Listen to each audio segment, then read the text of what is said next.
সারা দেশ জুড়ে চারিদিকে বৃষ্টি বাদল চলতেছে। তো আমাদের অনেকের মনে একটা কনফিউশন বা প্রশ্ন হয়তো কাজ করে যে বৃষ্টির মধ্যে এমপিপিটি কতটুকু কাজ করে বা তার কার্যকারিতা কতটুকু হতে পারে। দেখেন, আকাশ পুরাপুরি মেঘাচ্ছন্ন এবং বাইরে বৃষ্টি হচ্ছে।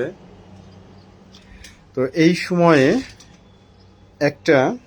আমার এখানে দুইটা প্যানেল আছে 24 ভোল্টের। এটা একটা প্যানেল প্লাস মাইনাস, এটা আর একটা প্যানেল প্লাস মাইনাস। তো একটা 24 ভোল্ট প্যানেল থেকে কতটুকু আপনার সরাসরি অ্যাম্পিয়ার আসে এবং সেটা এমপিপিটির সাহায্যে কতটুকু অ্যাম্পিয়ার আসে এটা আমি আপনাদের একটু দেখাবো।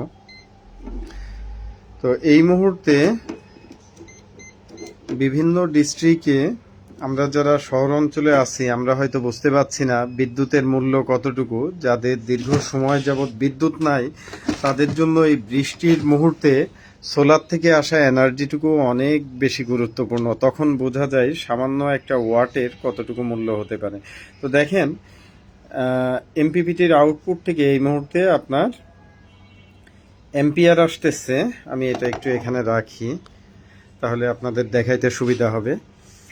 এমপিপিটি থেকে মোটামুটি 2.5 অ্যাম্পিয়ারে ব্যাটারিটা এখনো চার্জ হচ্ছে, অর্থাৎ ব্যাটারি ভোল্টেজ আছে যদি দেখাই 13.9 ইন্টু আপনার 18 ভোল্টেজ, অর্থাৎ 14ই ধরেন, 14 ইন্টু 2 28 আর 14 অর্ধেক 7, 28 আর 7 কত হয় 35 সম্ভবত। তো 35 ওয়াটের মূল্য কিন্তু অনেক যখন একটা মহল্লায় কারেন্ট থাকে না, বৃষ্টি বাদল ঝড় বন্যা ইত্যাদি সময়। তো দেখেন, এই যে প্যানেল প্লাস মাইনাসটা, এটা যদি আমি ডিরেক্ট প্লাস এবং প্লাসটা ব্যাটারির সাথে সরাসরি কানেকশন আছে, এটা কমন। তো আমি যদি প্যানেলটা সরাসরি দেই, দেখেন এখান থেকে আসতেছে কিন্তু 1.4 অ্যাম্পিয়ার, 1.4 অ্যাম্পিয়ার আসতেছে। সেটা এমপিপিটিতে আমি যদি দেই তাহলে একটু সময় লাগবে বাড়তে। এটা আপনার দ্বিগুণেরও বেশি করে দিচ্ছে প্রায়। হ্যাঁ,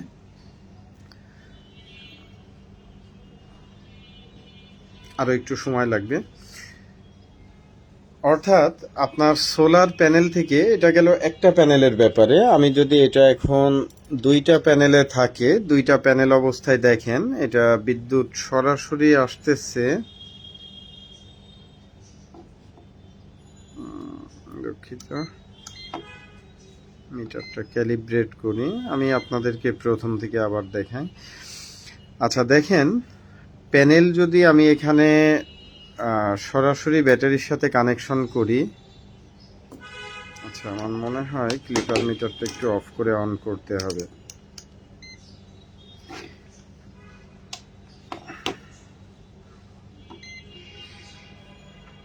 এখন আমার এই যে প্যানেল থেকে যদি কোনো পিডব্লিউএম কন্ট্রোলার থাকতো বা সরাসরি আপনার এখান থেকে, আমরা জানি পিডব্লিউএম কন্ট্রোলার থেকে প্যানেল শর্ট সার্কিট করলে যে অ্যাম্পিয়ার আসে তার থেকে কোনোভাবে বেশি আসে না, বরঞ্চ তার থেকে বেশ কিছুটা কম এসে থাকে সাধারণত। তো এখানে দেখেন, আমি প্যানেলটা যদি সরাসরি শর্ট করি, অ্যাম্পিয়ার আসতেছে 1.4 অ্যাম্পিয়ার। এখন এটা যদি আমি এমপিপিটিতে কানেকশন করি, এক হাতে আমার কাজ করতে একটু অসুবিধা হচ্ছে, তো আমি একটু ট্র্যাক দেই, যেহেতু নতুন কানেকশন করছি। 1.4 অ্যাম্পিয়ার ছিল কিন্তু। হ্যাঁ, আশা করি আপনাদের মনে আছে।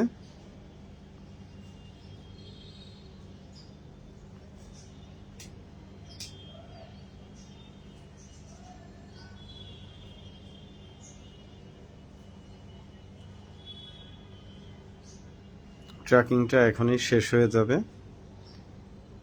আমরা একটু অপেক্ষা করতেছি। আচ্ছা, এখন দেখেন 1.4 অ্যাম্পিয়ারকে সে কিন্তু 6 অ্যাম্পিয়ার, আপনার প্রায় 7 অ্যাম্পিয়ার করে ফেলছে। হ্যাঁ, অর্থাৎ 4 গুণেরও বেশি অ্যাম্পিয়ার কিন্তু করতে পারছে। তো দেখেন, এটা যদি আমি এই অ্যাম্পিয়ারটা থেকে কত ওয়াট আসতেছে এটা যদি আমি ভোল্টেজে গুণ দেই, প্রায় 13.5 ভোল্টেজ। হ্যাঁ, 13.5 ভোল্টেজে আপনার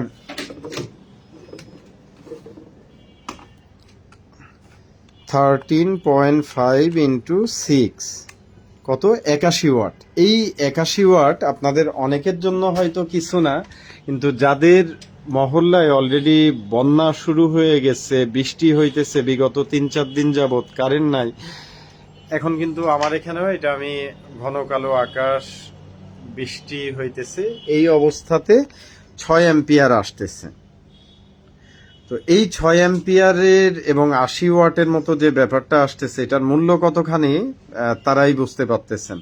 তো সুতরাং এমপিপিটি থেকে অবশ্যই আপনারা অনেক বেশি লাভবান হতে পারেন। এবং আজকে আরও দু একটা বিষয় আপনাদের সংক্ষেপে বলে আমি এখনই ভিডিওটা শেষ করব। সেটা হচ্ছে এমপিপিটি বিভিন্ন ব্র্যান্ডের আছে, তো ভালো মন্দ অনেক কিছু আছে মার্কেটে। তো আপনি আসলে একটা ভালো সিস্টেম কিনতেছেন নাকি মন্দ সিস্টেম কিনতেছেন, এটা বিভিন্নভাবে যাচাই করতে পারেন। অনেকে তো আছেন আবার পিডব্লিউএম কে উপরে বক্সের উপরে সুন্দর করে এমপিপিটি বলে কাস্টমারদেরকে প্রতারিত করতেছে। তো প্রথম জিনিস হচ্ছে আপনারা ভিতরে এমপিপিটির মধ্যে যখন বিক্রেতার থেকে আপনারা ক্রয় করবেন, বলবেন যে আমার প্যানেল অ্যাম্পিয়ার যেটা আসবে সেটার অন্তত দ্বিগুণ অ্যাম্পিয়ার আমি আউটপুটে পাবো কিনা, এটা নিশ্চিত করে তাকে বলতে বলবেন এবং লিখিত দিতে বলবেন।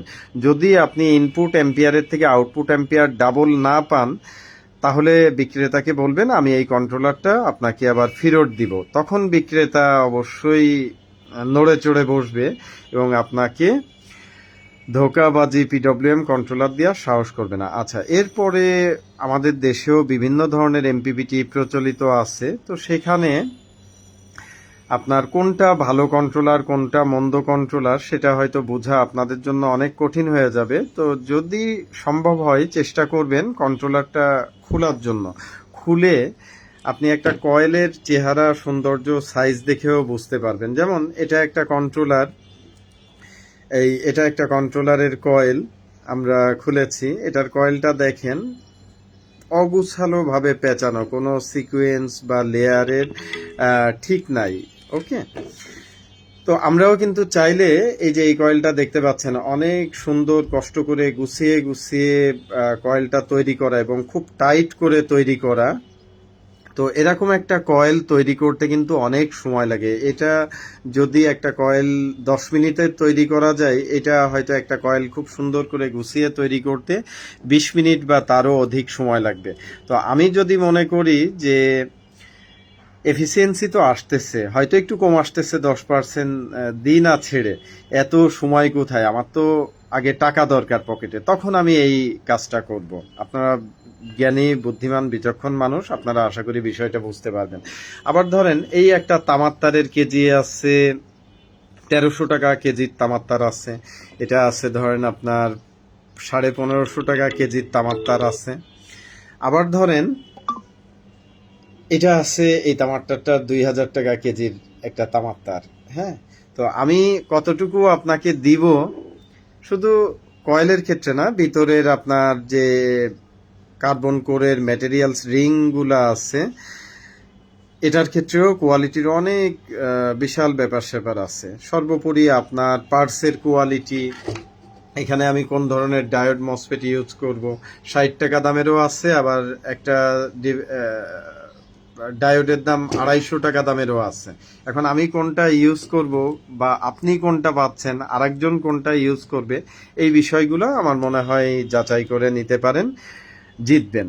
আর বিক্রেতা আমি হই বা অন্য বিক্রেতা হোক, মুখরোচক 2-4টা কথা শুনিয়ে দিল, আপনি চোখ বন্ধ করে তার উপরে বিশ্বাস করে কিনে ফেললেন, এখানে আমার মনে হয় আপনারা চিন্তা ভাবনা করার কিছু বিষয় আছে।